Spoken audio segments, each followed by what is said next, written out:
Welcome to the operating system parameters video. We're going to change some basic parameters in the Linux VM to make working with it a little bit easier. So first thing we're going to do is change the font for the terminal. This is mostly for all of you so you can read it a little bit easier.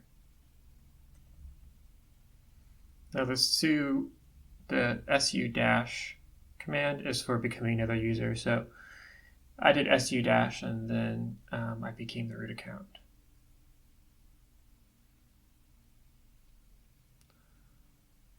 So vi sudo is how you grant other users admin access. So I'm gonna add the Pulsar user to give the Pulsar user a root.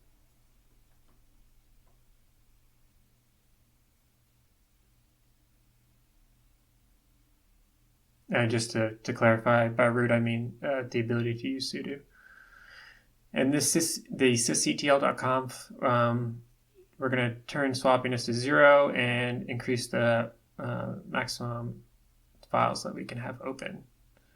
This is mainly for Bookkeeper to operate better. Also in this PAM file, we're going to type in this last line here to make sure that the configs we just changed are loaded. I should say the configs from this securitylimits.conf.